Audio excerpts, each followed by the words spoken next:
en este lunes 7 de octubre del año 2013, vamos a analizar con ustedes 3 temas. De inmediato nos vamos con nuestro primer tema.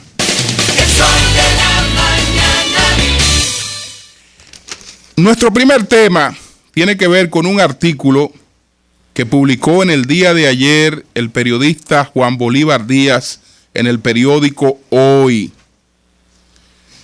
A mí no me gusta responder o comentar artículos de otros colegas, porque yo creo que cada quien tiene sus posiciones y usted plantea la suya, el otro plantea la suya, y en definitiva la sociedad va tomando de cada quien lo que le interesa, lo que le corresponde, y se forma sus propios criterios.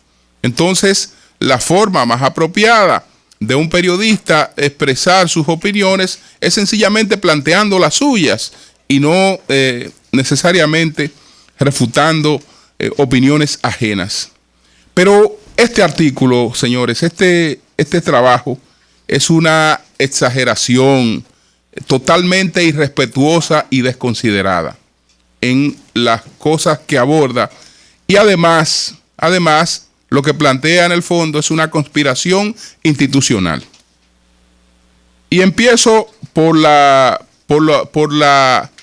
su introducción, para que ustedes vean cómo el fanatismo a veces lleva a posiciones extremas.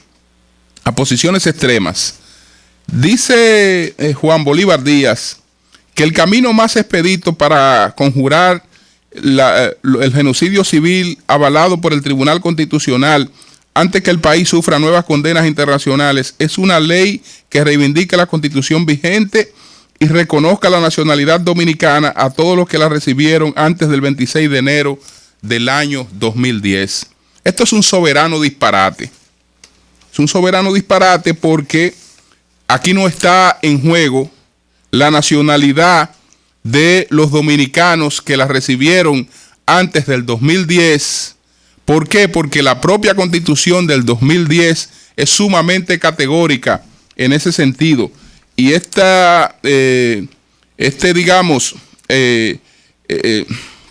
acápite 2 del artículo 18 de la Constitución de la República fue leído aquí por Víctor Gómez Casanova y dice lo siguiente: son dominicanas y dominicanos los hijos e hijas de madre o padres dominicanos y quienes gocen de la nacionalidad dominicana antes de la entrada en vigencia de esta Constitución. Es decir, que es un disparate que se proponga una ley para reconocer a la nacionalidad, una nacionalidad que está reconocida, que no puede estar vulnerada en función de esta Constitución. Es decir, todo el que era dominicano antes de la entrada en vigencia de esta Constitución es dominicano. Eso no está en duda, porque las constituciones no tienen efecto retroactivo, y ese es un principio que es fundamental. Entonces, eso no está en duda. Eso no está en duda. De manera que esto es un plantear por plantear cosas, porque a veces no hay muchos argumentos y bueno, hay que recurrir a cualquier cosa. Entonces eso carece de sentido. Lo otro tiene que ver con la descalificación y el insulto a quienes sustentan otras posiciones, incluyendo a 11 de los 13 miembros del Tribunal Constitucional. Ustedes saben quiénes son esos 11, de acuerdo con Juan Bolívar Díaz. Bueno, son gente de la extrema derecha. Gente de la extrema derecha que está asumiendo posiciones de la extrema derecha. Miren, si hay un concepto disparatado en estos momentos, si hay una cosa totalmente vacía, es esa supuesta diferenciación entre gente de izquierda o gente de derecha, porque eso hoy no tiene el significado que tenía antes, y en muchos casos es un concepto totalmente hueco. ¿Cuándo había diferencia entre gente de la derecha y gente de la izquierda? Cuando había gente que quería un sistema y gente que quería otro sistema. Había gente que en función de un llamado determinismo histórico entendían que la sociedad, la humanidad había vivido distintas etapas. Que hubo pues una etapa de esclavitud, hubo una etapa de feudalismo, del feudalismo nació la burguesía, nació el capitalismo, y del capitalismo nacería el socialismo. Es decir que cada sistema económico, político y social sería sustituido por unos superiores. Y entonces el socialismo iba a ser el sustituto del sistema capitalista. Y entonces la gente se dividía en función de lo que quería para su país y para el mundo.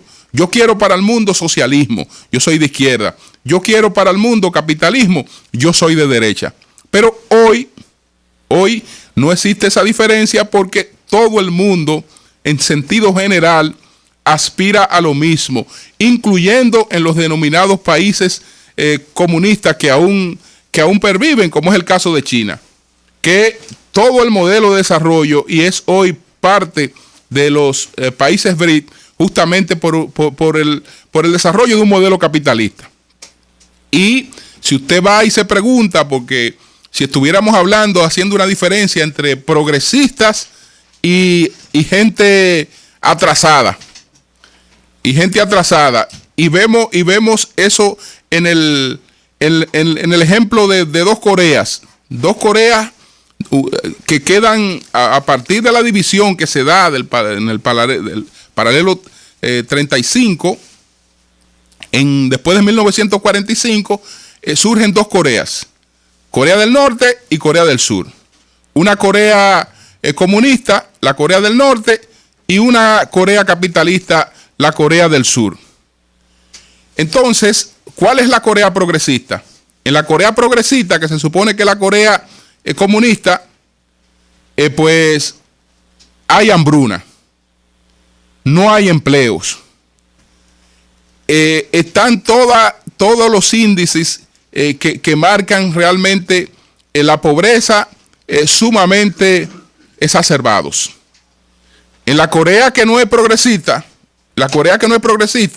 entonces resulta que los niños tienen la oportunidad de un alto nivel de escolaridad, que las universidades tienen una gran inversión en investigación y de desarrollo, que ha asistido a altos niveles de tecnología, que ha logrado por esos altos niveles de tecnología una industria tecnológica avanzadísima. Es decir, que nacer de un lado y nacer de otro es la diferencia entre tú nacer bien o tú nacer mal.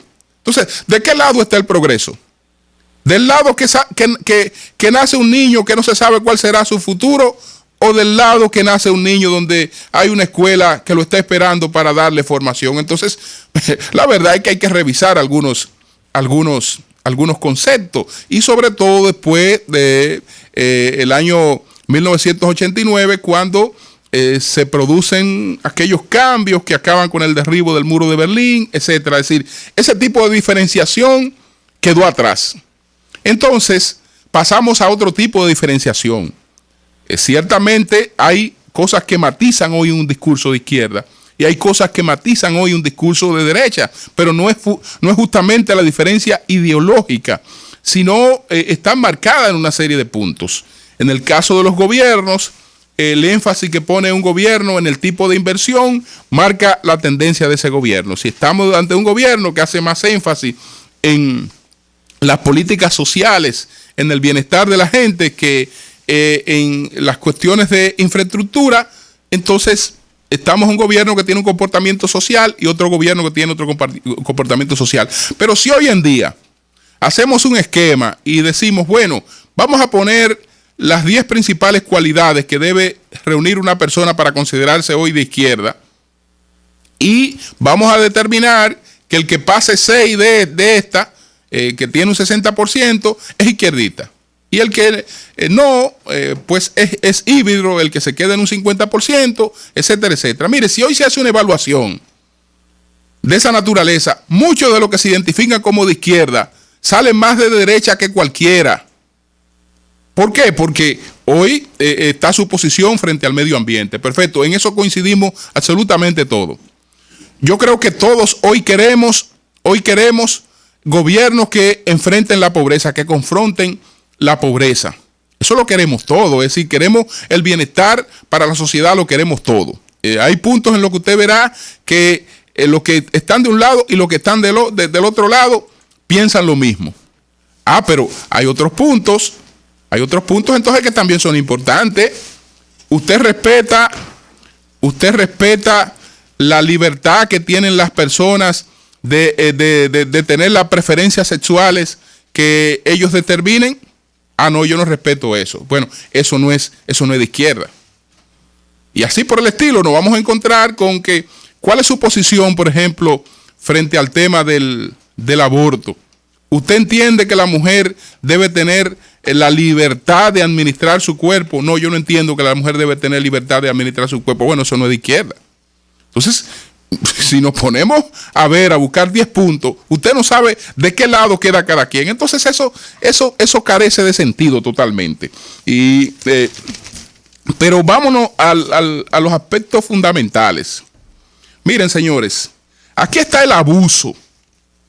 El abuso, después de haber incurrido en aquella infamia de que se inventó José Ángel Aquino, evidentemente coordinado con estos sectores, porque la infamia que fue debidamente pues comprobada por la comisión que integró la Cámara de Diputados para investigar las diferencias a lo interno de la Junta Central Electoral, es decir, que esa comisión en su informe determinó que era una infamia eso de la supuesta exclusión de 22,000 nacionales extranjeros, sobre todo haitianos, del registro civil, que eso había sido una infamia, que eso había sido una invención de esa persona. ¿Ustedes saben cuál era el propósito de esa invención? Lo que reivindica hoy Juan Bolívar Díaz o ayer en su artículo. ¿Qué dice sobre eso? Se creyó que el Tribunal Constitucional tenía la llave para poner fin al genocidio civil iniciado en el 2007. Es decir, ya se demostró que eso era una mentira y todavía se sigue hablando de genocidio civil, haciéndole un gran daño a este país. Y entonces, dice por la Junta Central Electoral, pero su dictamen avalándolo y multiplicándolo obligará a la búsqueda de una solución pragmática, como la propuesta a principios de año por el doctor José Ángel Aquino. Es decir, cuando este señor propuso era un instrumento de estos sectores que estaban detrás de un proyecto de ley para declarar una especie de amnistía. Eso era lo que estaba detrás. Y por eso, este señor, que también lo comprobó la comisión de la Cámara de Diputados, se fue a una conferencia de ACNUR en Costa Rica a presentar un proyecto que había sido rechazado por el Pleno de la Junta Central Electoral y a participar en una actividad de la que la República Dominicana no es signataria, porque no es signataria de esta convención de apatridia, lo que es una traición a los intereses del Estado Dominicano. Pero vemos que él no estaba solo. Porque lo que se pretende que Danilo Medina haga es algo parecido a ese proyecto y eso es lo que se está reivindicando. Y entonces, para eso se construyó la mentira.